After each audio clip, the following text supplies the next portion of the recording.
Welcome to the Worker Power Hour with Randy Corrigan, a brand new show about labor and worker issues. The host of the show is Randy Corrigan, Secretary Treasurer and Principal Office and leader of Teamsters 1932, one of the largest public sector labor unions on the West Coast, representing workers in government and non-sworn law enforcement personnel. Randy Corrigan is a 30-year Teamster who first became involved in the labor movement by volunteering his time as an organizer with the Teamsters Union at the age of 21. Since then, he's helped thousands organize, mobilize, and achieve bargaining rights. He accomplished this by spending countless hours with brave men and women all over Southern California, in their living rooms, on the picket line, to bring workers towards victory. This is the Worker Power Hour. And now here's the host of the show, Randy Corrigan. Good afternoon, everybody. Worker Power Hour with Randy Corrigan, longtime organizer, first-time radio host. As I'll always say, I've got plenty of time to say this. I can say that I've only been doing this for a short period of time, so all of my missteps and mishaps can be blamed on my rookie status. Ain't that right, Frank? So, with that, we're, obviously having a conversation about unions and how we connect to working people and making sure that the community understands this collective here. Something I haven't talked about is the new KCAA app. This is KCAA 1050 AM and 106.5 FM. The stations we can be listened to live, but you can also listen live on the KCAA app. That's been pretty good engagement, and we appreciate that. That technology is going to help us out. Last week's show. Always start off the show by talking a little bit about a recap of last week's show. We had Chief Muncy on. He did a great job of explaining the fire district, the scope of the fire district, and all the different things that the fire district does. And, it goes beyond just fighting fires, and I think people really got a better understanding and a deeper appreciation for how much work that support staff, firefighters do, all that infrastructure around fire safety, fire suppression, and essentially safety in San Bernardino County, which is, it's enormous, right? It's larger than 6 other states geographically, and he said you can put the 3 smallest states together and still fit within the geographical borders. That sometimes we forget how big San Bernardino County is. It's immense, and they're facing a ballot measure W that, if it passes, $46 million a year will be cut from their budget, and clearly that's something that is not a good thing, especially when it comes to response times in a lot of rural areas, or even in San Bernardino itself, and some of the other areas that you think you're not going to get negatively impacted. And I think it was a good show to talk about all of the different elements of what the fire district does. We really appreciate Chief Muncy coming on. The week before, we had Letty and Alicia come on, who worked for the fire district, and got to hear about their jobs. They did support work, so it was great to tie all that stuff together. We also had Citrone on, our Teamster Vantage partner, restaurant in Redlands, and I really want to do a shout out to them. They squeezed me in on Valentine's Day. My wife and I were able to get in, and we had an amazing dinner. Their pork chops were great. Their veal was great. All their appetizers were great, and I forgot how great their appetizer was when we met with them last week, and we talked about their food, specifically their garlic bread, their garlic cheese bread. Oh my God! I mean, just like unbelievable. And there was gnocchi. It was like it melted in your mouth, and it was just, all the food was amazing. It was just a reminder how great that restaurant is. It's a favorite of a lot of people here in Redlands. And I also was corrected, and you can come on in, Don. Go ahead and sit down. Like, we got our guest that we're gonna have at the back side of the hour just walked in on us and interrupted us. It's okay, Don. I'm just giving you a hard time. But yeah, Citrone. I realized I've been mispronouncing it. I was saying Citrones with an S, and I got corrected a couple times last week, so I'll make sure that from now on I pronounce it correct. It's Citrone. And again, great food, great Teamster Advantage partner, great atmosphere when you go to dinner there, and obviously Teamster members and part of the Teamster Advantage network, our members get a 10% discount when they go to obviously partake in food at Citrone. So we really appreciate that. Next part of my show is for us to get into the 3 Teamster jobs. Many of you probably watched the Super Bowl, and for those of you that don't know, which is probably almost all of you listening, if you looked at the field, all of your field maintenance people that make sure that field itself is taken care of and groomed and maintained are all Teamsters. Those are Teamsters from Teamsters Local 631. So you all got to watch how great Teamsters are at making sure that field is taken care of at Allegiant Stadium there in Las Vegas. And it takes them approximately 6 hours to roll the field in from the outside, because it's natural grass and it's taken care of outside and then rolled in on like a huge machine that's got these big rollers, and all of the staff that takes care of. I mean, imagine taking a football field and rolling it. That's what they do. It's just it's incredible what these Teamsters do, and you got to see it firsthand live last Sunday. I don't want to make anybody mad, but I'm so glad that the Chiefs beat the Niners, just because I just don't like the 49ers. So go Chiefs. I'm now a Chiefs fan. Everybody gives me a hard time because they say I'm a bandwagon jumper, or I jump from team to team. No, I actually just root for who beats the teams I don't like when it comes to football. The next job may surprise you, and if it doesn't surprise you, try to appreciate them, because this is a really tough job. School bus drivers. Most of your school bus drivers are Teamsters. Most of your school bus drivers that work for either cities, and then a lot of actually municipal drivers as well. But school bus drivers, you got to really hand it to school bus drivers. You got a bunch of kids on. I remember myself at that age when I rode the bus. I mean, I can't imagine having to deal with me, and then having a whole bus full of me's when I was that age. So. Let's shout out to the school bus drivers. They do a great job of taking care of they're very patient. They take care of our kids on that ride. They're typically very patient with them, and they do a great job of caring for our children as they're going to and from school or events or, field trips and all the other different things that they do. So good shout out to them. That's a tough job. I really appreciate the work you do. Here's another one, a little known fact here. Del Monte canned fruits and vegetables, as well as the produce distribution, is all handled by Teamsters. So when next time you're in the grocery store and you see Del Monte canned fruit and vegetables, those are Teamster jobs. And those are 630 members, and many of those members have worked in the cannery industry their entire life. They enjoy a good Teamster pension and retiree medical.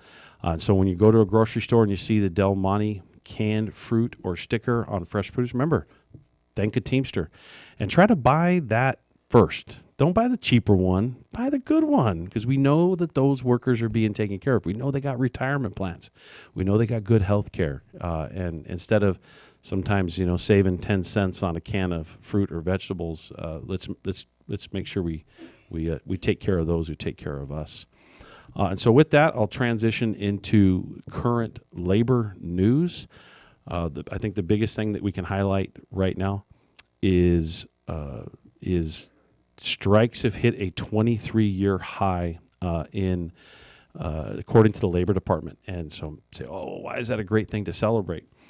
Well, I think that what it demonstrates is that there's a lot of challenges that are happening for workers, and workers, you can't put them in a situation where, first of all, you minimize the value of their job, one.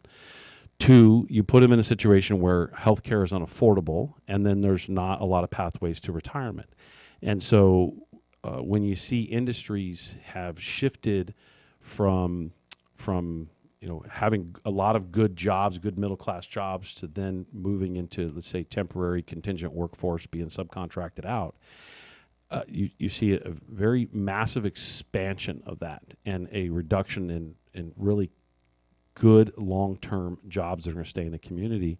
and provide for good middle class wages for people to buy homes, for people to buy vehicles, and be very connected to their community economically, and that the money circulates through an economy in a very positive way.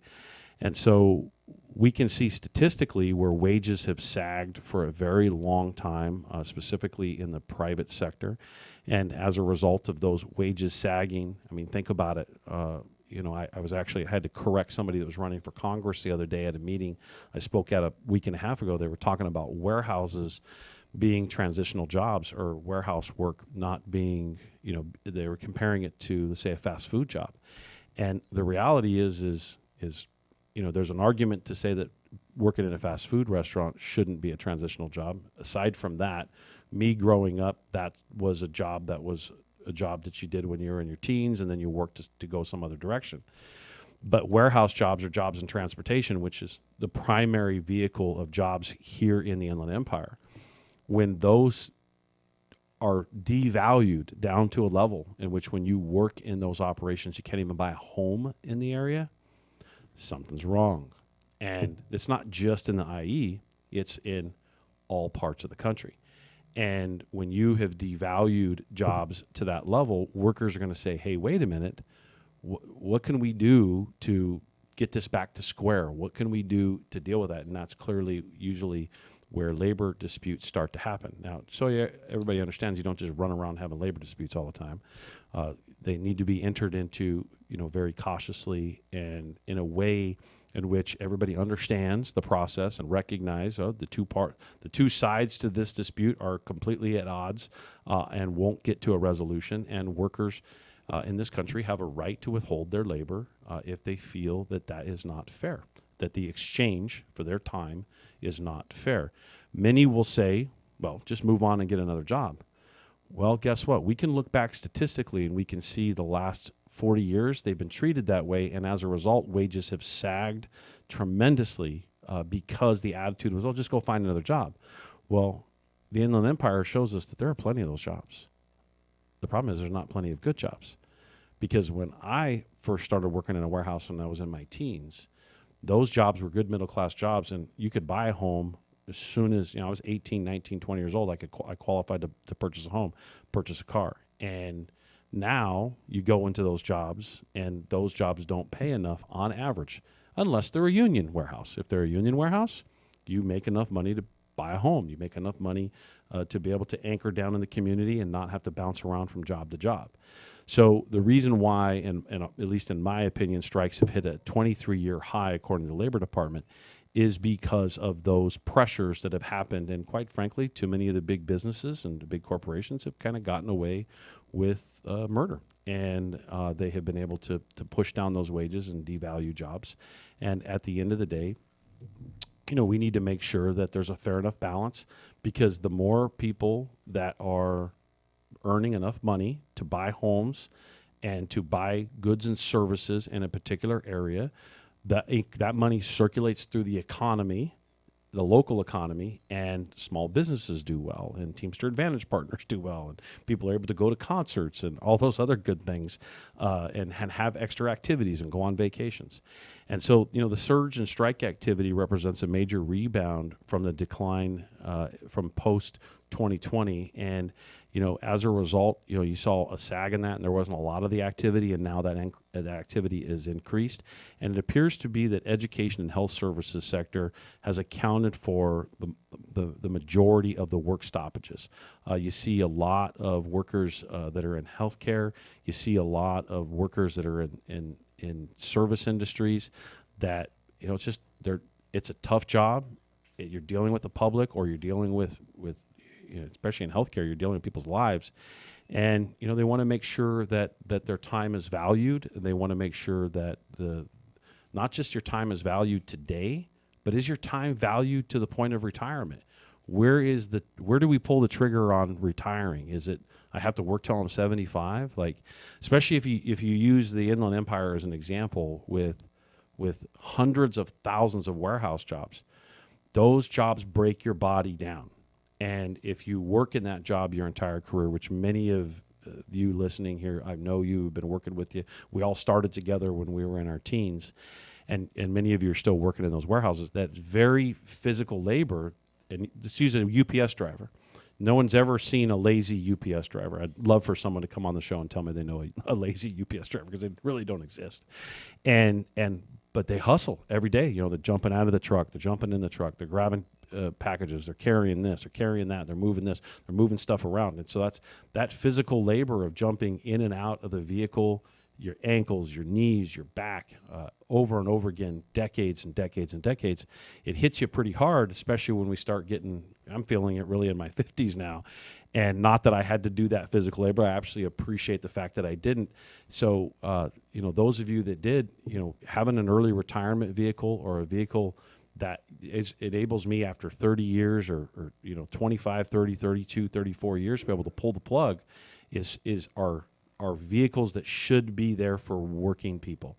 That it is not expecting too much, that if you dedicate a large portion of your adult life, you give up your physical body and your mind to make sure that companies are profitable, that there's a fair exchange, that not only at the time in which I'm doing the work, but there's an end game to it as well, and that I can retire in dignity, and that if I run into a health issue at the very end, that I'm not forced into poverty as a result of being able to not being able to afford the medical bills or any of the stuff around healthcare and those costs.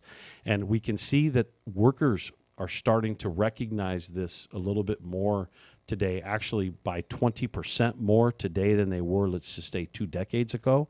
And a lot of it has to do with, let's just use the cost of healthcare for the average worker is just skyrocketed, and it's incredibly dangerous situation. I just think, you know, obviously if you're in a union, it looks very different for you, but the average person is facing these situations that then creeps in and affects the union contracts in a negative way.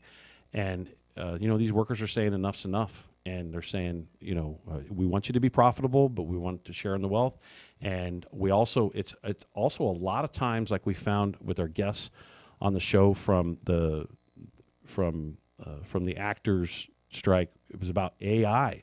It was about other things other than money. It's a lot of times it's working conditions, and it's making sure that someone's working in a safe environment and that their future is taken care of in other ways other than just what looks like in your paycheck. So workers are really coming together, and I think that it's, you know, this is something that more workers should do, more workers should talk about. And you know, we're the wealthiest country on the face of the planet. These big companies can afford to do a little more for workers. I understand some people may not want to hear me say that, but no union wants to bankrupt the other side. We just don't. We want to make sure that those organizations are operational and profitable. The argument's usually how profitable should the workers be too. and we just got to make sure there's a fair balance. And hopefully what'll happen is the issue settles down a little bit as a result of more employers doing the right thing and contributing more in this space. And so this is the Worker Power Hour, KCAA 106.5 FM, 1050 AM. Now, Frank, I'm probably going to go to a break a little bit early, but what I'd like to do is transition into our Teamster Advantage partner before we do go to break. Maybe we'll go a little long. It depends on how talkative Andrea is. And so we have Andrea from the San Bernardino Symphony Orchestra. She's a Teamster Advantage partner. Her organization is a Teamster Advantage partner, and it's Andrea De Leon. Everybody's heard from me enough. Tell us about your organization. Well, goodness gracious. Thank you so much for having us. And thank you to your Teamsters Advantage team for even including us in such a beautiful opportunity. We want to serve the community as much as we want the community to be at concerts and enjoying life. And we kind of look at it as quality of life and why community actually, you know, works so hard. Why do we work so hard? So spend time with our families, hopefully right? have a little vacation or spend some time. Yeah, right, exactly. Yeah. So we came on as a Teamster Advantage program partner last year. All of your members should know that they just go to our website, and when they go in and put the code TAP20, They get 20% off of all of our concerts. 20%. Right? Yeah, Yes. it And pays they're to be a amazing. Teamster. Yes. Pays to be a Teamster. And it pays to have a great partnership. We really appreciate you guys. So tell us about some of the shows you guys do. Oh, thanks so much because we are kicking off our 2024 season. And that's why we're here to let you know that not just the season is starting, but we're starting out on March 2nd. And really cool part that I wanted to make sure I let you guys know about March 2nd and a couple of the other concerts is that it is family friendly. It is the best night you can spend with your kids. If you thinking that you want them to visit a college campus, that's the opportunity to do it. It's at Valley College. It's in the auditorium there. A 3 o'clock 3 o'clock show and a 7:30 p.m. show. So you could do either day or evening, your choice. But this is Americana. This is an Americana show that you're not going to want to miss. This is Rhapsody in Blue, turns 100 years old. And it's going to be a phenomenal concert with an amazing pianist. And then we're also going to go into some tributes to those composers who we know today, Aretha Franklin, Tina Turner, or it's going to be Simon and Garfunkel. We're going to have a fun This is day. on March 2nd. This is on March Oh, okay, 2nd all right. at Valley College on Saturday afternoon. What are you doing? Come on out, Let's have some fun and listen to some music together. It's going to be a great time. And I'm going to go through a few others if you don't mind. Sure, but what was your favorite show from last year? Okay, so honestly, it's the favorite show of all time. We're already selling tickets For this year? For this year's Movies with the Maestro. Okay. It will be on October 26th. Last year was a full house. You really need to get your tickets early because it goes fast. And we encourage all kids to show up with their lifesavers. Oh, boy. Oh, yeah, because Sounds like this is fun. the music that you hear in movies. And of course, John Williams and Star Wars Mm-hmm. and Indiana Jones are just top of the list of the things that you get to listen to when we talk about symphony music. And it makes me remember to tell you that one of the things I wanted your members to know, and for any listener out there to know, is that you're practically listening to today's orchestral music all of the time.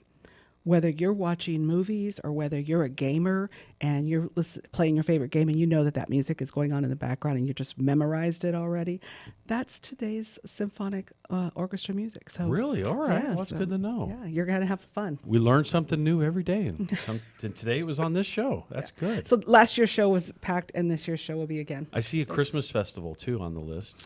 We do. We have a Christmas festival every year, and another great show that will be held at the historic California Theater of Arts, downtown San Bernardino. It's just beautiful, beautiful theater, but the sound quality is second to none. And I should just mention here, because I told you I would mention this earlier. I've been and waiting that for is this. That, right? That is that we have union musicians and we have union stage hands. Yeah. And so everybody in there is, working hard to provide this quality entertainment to everybody But do you around have here. union bartenders? That's the question. That's got to be a question. That's, I'll have to ask them next time I buy a drink. So I see a jazz festival in September. Mm-hmm. That Jazz Festival, amazing concert with Ella Fitzgerald, Chet Baker. Maestro brings the best quality musicians to us, and each one of these shows are just a room filled with music that you know, music that you don't know, something to make you think a little bit. Like the Ella Fitzgerald and Chet Baker show, the first show that we have on March 2nd will include some programs and music from The Color Purple as well as from Ragtime. So just kind of some true Americana, reminiscence of some jazz that you'll all know. That's great. So it looks like you have throughout the year you have 6 concerts, right? 6 shows, and it looks like you move the venue around. Is that correct? We do. So last year we had 3 different sites. This year we're going to do 2 sites. So it'll transfer back and forth between the California Theater and Valley College. And our big annual concert, and your next guest actually attended our concert last year, and I think she came up on stage and the whole 9 yards. All right, Was, Dawn. Yeah, our we had Dawn America Rao the at the end of Beautiful the- yeah. was by our county supervisor. America the Beautiful. A huge concert. We probably had 2,500 people out there this past year. We expect it to exceed 4,000 people this upcoming year. It is food trucks. It is fireworks. It's a big deal to be able to take your kids on campus and to be able to walk on the football field. And it's just a fun time. Well, Andrea, this has been great having you on. We really enjoy the partnership with all the small businesses and organizations in the region. For those that don't know, we have more than 1,000 that are connected to the system, and we advertise to all of our members for free. Obviously, this goes to even more than our members on the radio show. And we just feel like it's part of our responsibility to the community in utilizing our platform to make sure that, instead of going to Disneyland and spending a gazillion dollars, you can get typically for something much more affordable, entertainment right here in our backyard, right? Yeah, I have to remind you that you can buy tickets from $20 to $100. That's easy peasy, right? But There's your $100 at 20% the top, discount, right? $100 is at the top. Very You top. can't even You get can into go to Disneyland for all $100. 6 concerts for less than $160. Oh my, that There is you go, great. It's right? amazing. And no great parking. for the family to be able to get together, go to an event, Mm-hmm. hang out. Great Teamster advantage. See, this is the conversation we want to have on a show like this. Thank you. How anything you want to close your comments out on? I would say that the best part about it is talking about the quality. I want everybody to leave. I want to leave you with what's really important here. This is LA Dawn, quality. it was amazing, right? It's We'll have her fantastic. when she comes on and she gets a mic in front of her. We're going to have her talk about. There you go. Isn't it? I always love how the show connects like this sometimes. Right? We're not even expecting it. Dawn comes in. She's going to show the other. She was at the last one, so now she gets to talk about being at an event that a Teamster Advantage partner just talked about. So if I could just take a quick Cyclical. second and Yes. just say that It's the my quality of show. I music, get to do whatever I want. Right? I love it. is that Maestro is Anthony Parther, and he is a world-renowned maestro and conductor. He conducted the music on the Oppenheimer Oppenheimer movie you probably Oh, wow. just recently Yeah, saw. yeah. Avatar. He's amazing, and he brings quality to our region. Yeah, that's a heavy hitter. That's He is a that's heavy hitter. great. This is the San Bernardino Symphony Orchestra.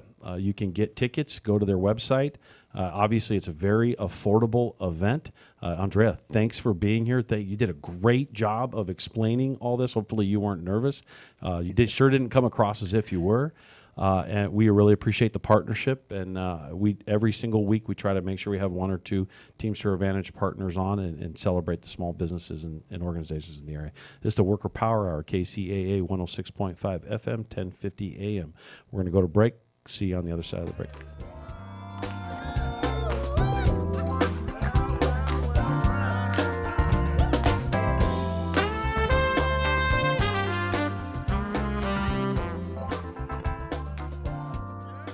It's that time of year again. No, not the holidays. Medicare open enrollment. And if you have questions about Medicare, you should talk to the local experts. Paul Barrich and Associates. Paul and his agents are certified with plans that are accepted by most of the medical groups in our area. Call 909-793-0385. Their service All is Around free. Jumpers in Ontario would like to say thank you to all the local men and women in our armed forces who risk their lives daily to preserve our freedom and way of life. God bless America. This message courtesy of All Around Jumpers at 517 West J Street in Ontario. Trust the experts to rent your jumpers, balancers, tents, tables, chairs, popcorn, and cotton candy machines, and more. Call All Around Jumpers at 909-638-4564. That's 909-638-4564.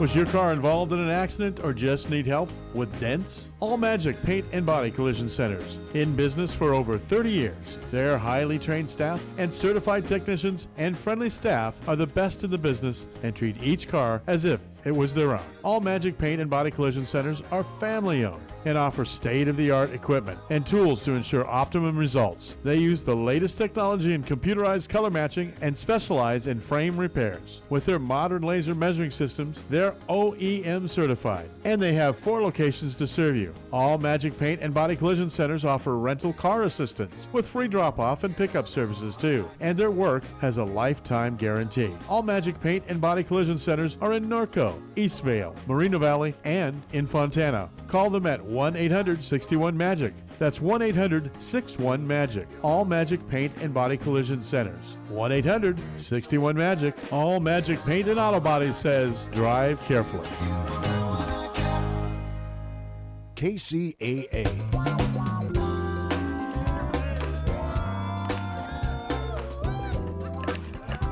This is Randy Corrigan with the Worker Power Hour. We have, we're on the back side of the hour. We have Don Rao with us, who is County Board of Supervisor, District 3, correct? Yes, sir. Yes.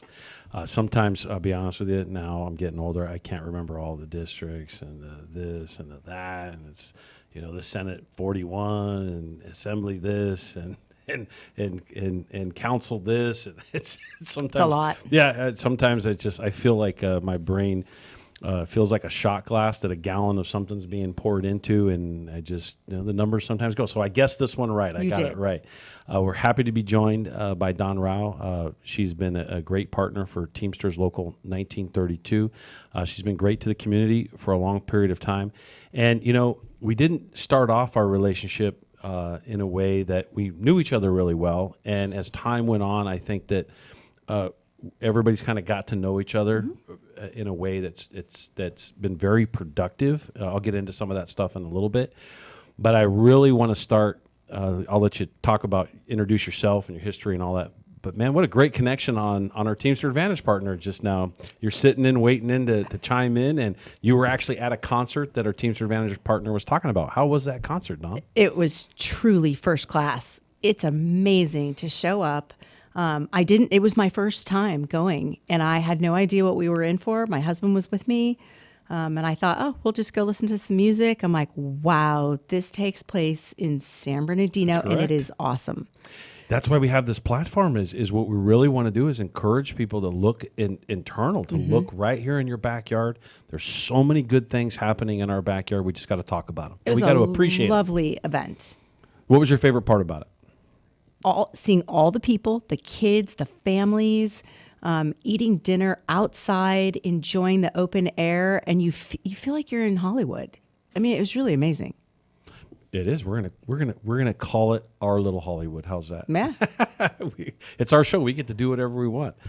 So, County Board of Supervisors, that's a big deal. You're a heavy hitter in this area. Do you know it's funny probably the you most say that? influential person. You say that? You're the most influential woman in this area. I'm just happy to serve.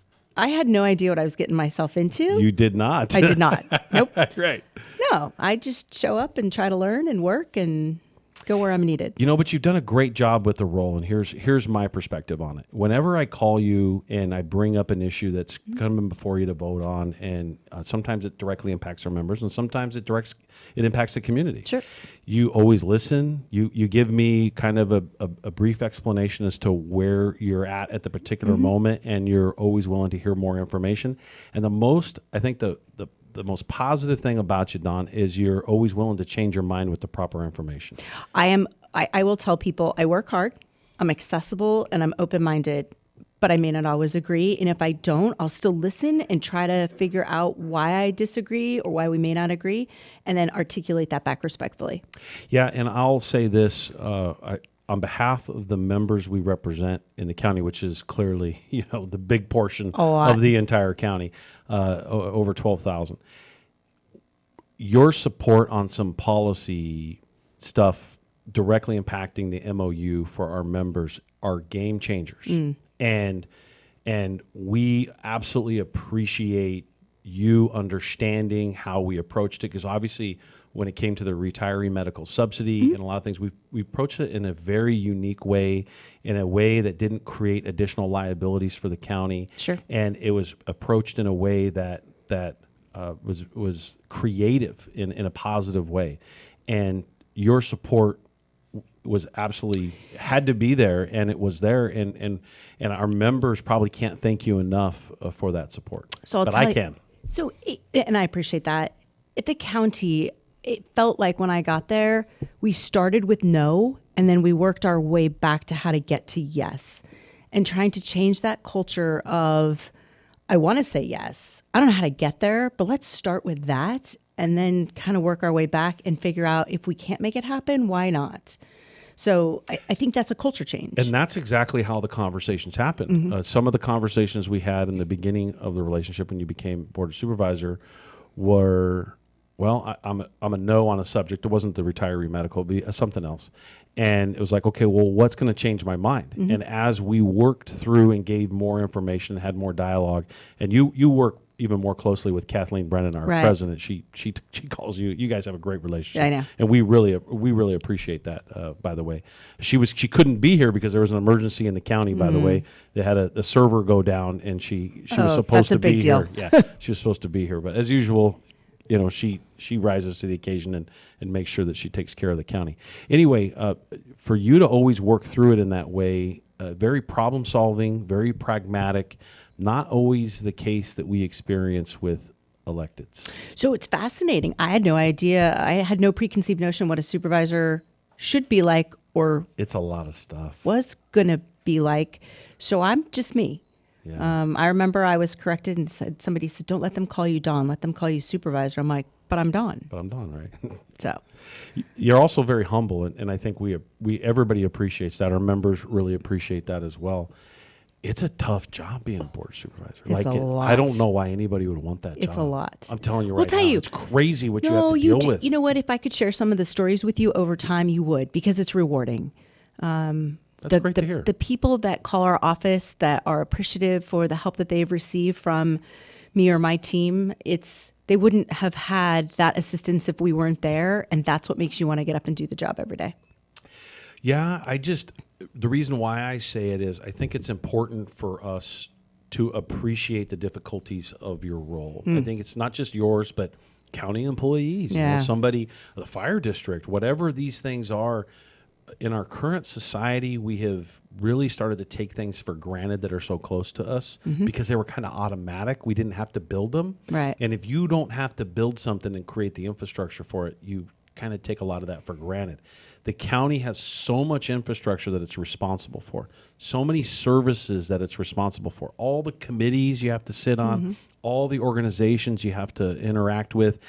It is, the five of you are running and gunning in 15 different directions every single day. Most people, I come to find out, don't care who makes the rule. They just need their problem solved. And a good maybe 60% of information or problems that come to me or my office are unrelated to the county.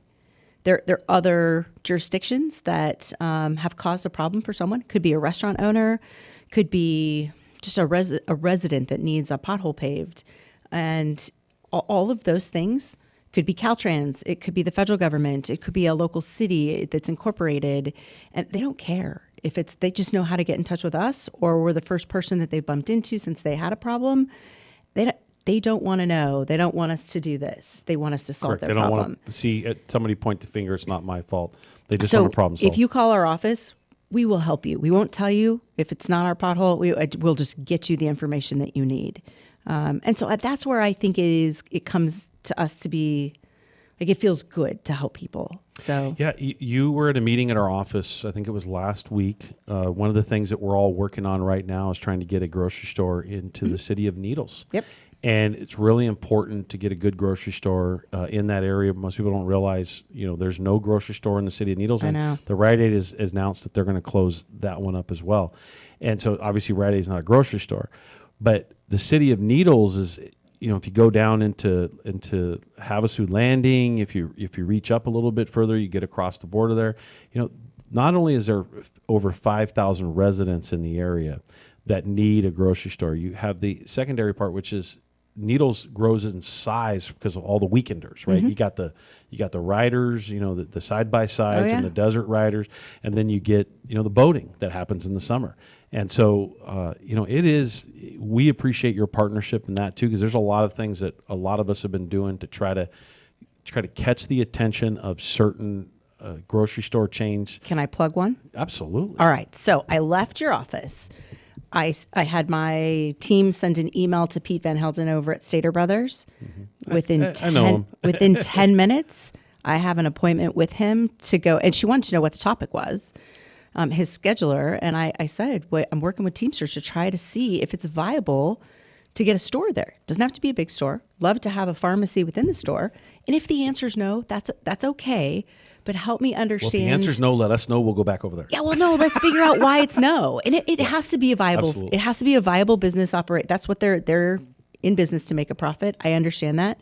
But at least help me understand it so that we can know what the threshold is to get a store out there if it's possible. So I have that meeting coming up. So that's great news. Thank and you. he was excited to take it when he found out the reason. Absolutely. It's sometimes it's a matter of just connecting the right people to solve a problem. And so whether it's that, or I can tell you, Kathleen has a tremendous amount of respect for Kathleen Brennan, the president, because there's a lot of times you reach out to us and you're like, hey, we're having this challenge within the county. Can you help us with this internally? For sure. And it's a real, it's good communication. I have that with a number of board of supervisors, as well as other elected officials or business owners and or, operators. The union environment's not this thing where we're scratching each other's eyes out all the time. It's a real partnership most of the time. We're going to get to a point where sometimes we differ adamantly.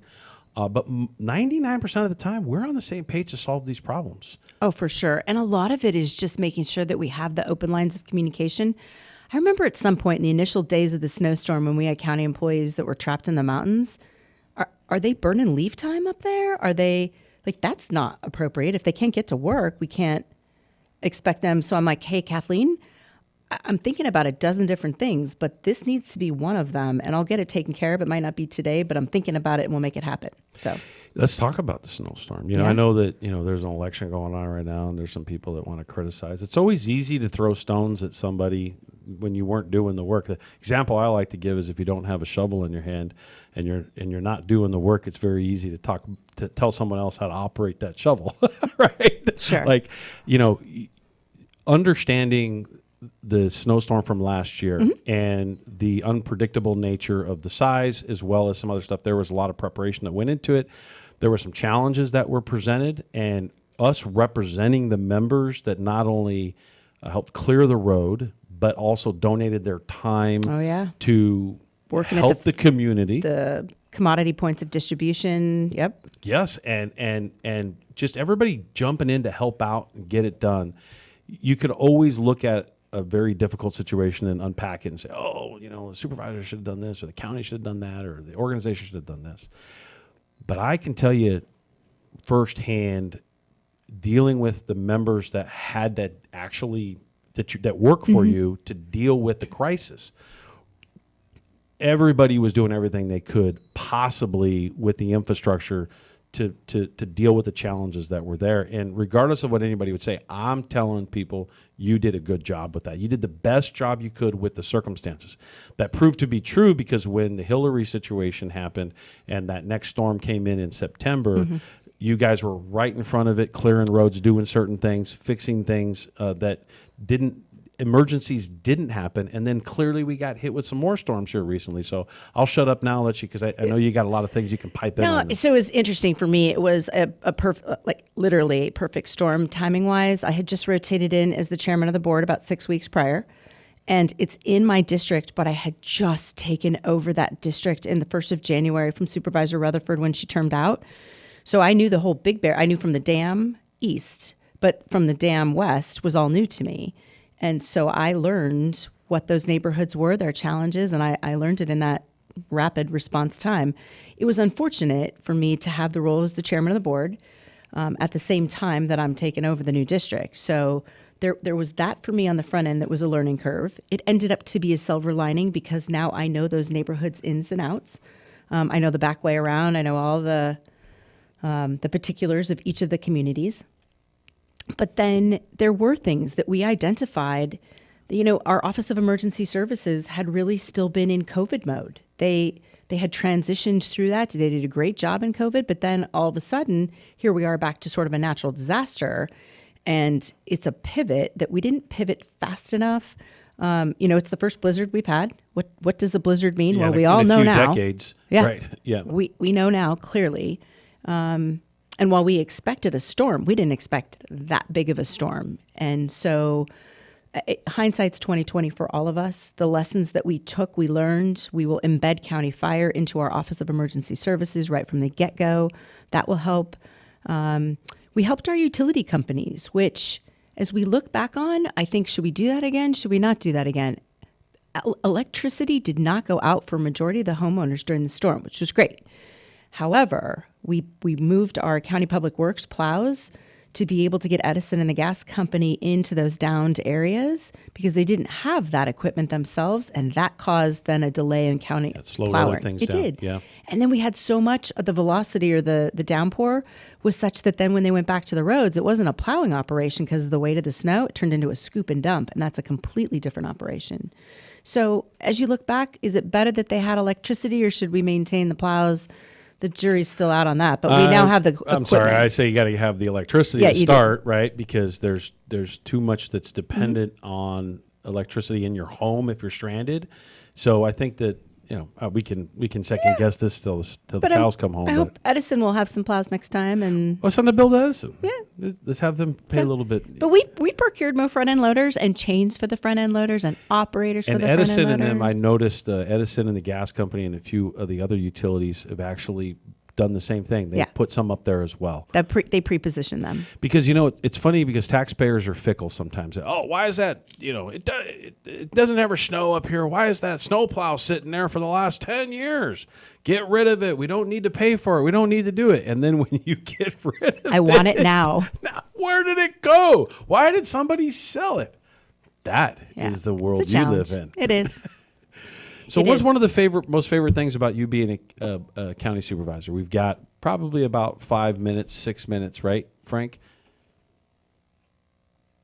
9 minutes. Oh, we got even a little bit more time. What are some of the favorite things you get to do as board of supervisors? I mean, you are. I mean, I think you're the most powerful woman in the IE.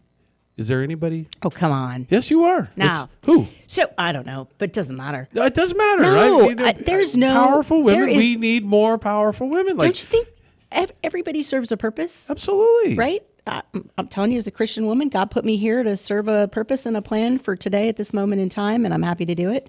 You know what? If Kathleen Brennan didn't exist today, we would have a problem.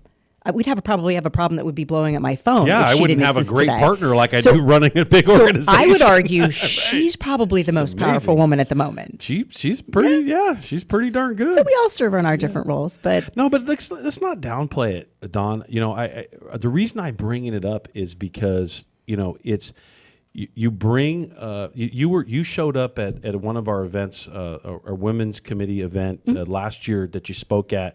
We had you Lorena set me Gonzalez. up to have me go right after her. Oh, it's tough to go after Lorena. Huh? Lorena came in and just rocked the building. She is I'm listening so to her, powerful. and as I was listening to her, I got this pit in my stomach. I'm like, Randy, But you set me killed up. it. You did a great job of just sliding I spoke right from into the the heart. conversation. Yeah. And that's why you did a great job. Like, for those who don't know, Lorena Gonzalez is Fletcher she's the head of the Labor Fed for the state of California. So she is the person who's got more power in labor in California is a woman, and she is an unbelievable speaker. She is very passionate about what she does. She does a great job of delivering a good message. You can tell she was a former legislator. She's actually a former labor leader at a certain point, so she's very well rounded.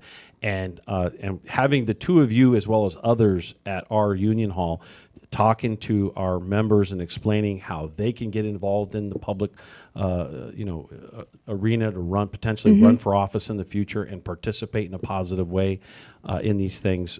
It's just, don't downplay that. You have so much more influence than sometimes we realize. So so I don't have a fear of public speaking. I'm Clearly. comfortable talking to any audience, and I mean, it's easier when you know the material that you're going to be talking about clearly, right? True. So I walk in and I'm listening to her and I'm like, oh my, this is really a tough act to she's follow. tough, man. She's And then I'm great. sitting there and I'm like, all right, is it Beth or Randy that I'm going to give a ration to when we're done here? Because this is so not It was fair. me. Yeah. And I'm like, is this a setup? I'm like, no, it's not a setup. But it was just the way it worked out for her schedule, right? She has a tight schedule. She needed to get in. She needed to get out. And as I'm listening to her, I'm like, what the heck? What am I going to say I'm like, I can't compare myself to her. Clearly, we have different experiences and different backgrounds. I just need to share with people who I am. And it's actually, so as I'm sitting there in my mind and I'm like, all right, I got to think of a couple things that I can at least touch on. This is not going to go well. And so as I stood up, I'm like, you have a tremendous advocate for labor. And I know in the beginning, I come from a different background, a different ideological bent than, people maybe wanted to embrace in the beginning. I'm like, we should talk about that because this is how we're making good things happen. You killed that message, and I'm looking forward to you explaining it right now. Yeah. So she gets up there. She is, I would say, pretty liberal in her views. I tend to be more conservative in my views. Right. And not every Teamster is a Democrat. And so we have some conservatives. It's what makes the world go round. And if we can respect the other's views, and if we can do so with humility and compassion and understanding and open-mindedness, we really do good things for whatever it is that we're working on. Today we're working on county and county employees, right? And businesses. So I'm like, okay, people want, in the labor world, they traditionally like to not want to embrace me because I tend to come from a more conservative view. You're the enemy. I know. When you're not, but I get it. Yeah, so that's, and I'm not going to change who I am. I'm not going to tell you something different, but I can explain why I feel the way that I feel. I'm open-minded to, hearing things out. And so I really felt it was important because as you work with legislators or people in governance, it's important to understand both sides. You don't have to agree, but just to have the respect for both sides, I think is exceptionally important in today's day and age, especially when you flip on the TV and you're listening to the awfulness that is national politics. And I don't want to listen to it. It doesn't Right. motivate me. More So- can be done with local politics than you need with national stuff. Yeah. And that's what we appreciate about the relationship. You told the story. I don't know if you could do it quickly because we only got 3.5 minutes. But about how, you got to meet the Teamsters, and then you turn out and you meet Kathleen, who's the president of the Teamsters, and you're like, it really shattered your whole view of because the narrative that's made about us is very different. Oh, than, for sure. Than what the truth is. Well, and to meet you, I'm like, okay, he's 12 feet tall and completely intimidating. There's Mr. Clean standing there, I'm like, oh. I would say that you don't come off as a teddy bear when you first meet you. Yes. No. 3 minutes. So, You telling me I'm not warm and fuzzy? no, you grow to be warm and fuzzy, but maybe not in the initial 30 seconds of Just ask meeting my you. staff how warm and fuzzy I am. I'm just kidding. No, you grow to love you, but it's that first year, it's the visual. I'm like, oh, wow. So there was that intimidating factor, but Kathleen and I started off, she says, I have a problem. She articulated the problem. I'm like, wow, that would be a problem for me too. It doesn't matter what your political party is. That's a correct. human problem. And it was a working condition issue. I'm like, that's not fair. It's not right. We should change it. So I gave her my cell phone. I'm like, listen, I'm an early riser. She's like, so am I. I'm like, well, can you just call and text me early in the morning before the day gets wild? And we've had that relationship ever since. Yeah, it's been great. Being able to have the connection and the conversation and not having preconceived, boundaries Right. or opinions. And, as a board of supervisor, it's important to always, you touched on it, is to have that empathy and trying to understand as much as you can about what's coming at you, because you can solve the problem if you have empathy, you can really solve Oh, the for problem. sure. And to hear you describe it that way is very appreciative. So, we really appreciate you coming on the show. I appreciate you having me on. Thank you. And we, we don't agree on everything. There's obviously a lot of stuff that, we can argue about. But we've just found more success trying to occupy the space where we can agree, where we can solve problems, where we differ. We got to keep, having those discussions until we kind of push ourselves into the space of solving it. Especially if it's a bigger problem or a problem that's about to arise. I agree. And you are the most powerful woman. I would say, Kathleen's the second most powerful woman. Maybe you think she's the first. Cool. Maybe she's the most powerful woman. I think because she is. Kathleen is phenomenal. She would love to. I got 1 minute. She would love to have been here, Yeah. but can't because obviously she takes great pride in making sure she does a good job for the county. She does too. So And she's just to have her as the president of Teamsters 1932. I couldn't be more proud for her to be our president. I will tell you, it is an honor to me. Every Teamster I've met has been very gracious and respectful to me, and we've learned so much working together. I shared this message before, but I'm only going to do this for maybe 4 more years, 5 if you count this year. We need to find the next person that wants to run for supervisor. Yeah. So if I can do it, anybody can do it. That's right. That's another show. I got less than 30 seconds. They're going to transition me. This is the Worker Power Hour with Randy Corrigan, KCAA 106.5 FM, 1050 AM. What are you doing to build worker power? Make sure you talk to your family, your friends, and your neighbor. Longtime organizer, first-time radio host. Signing off.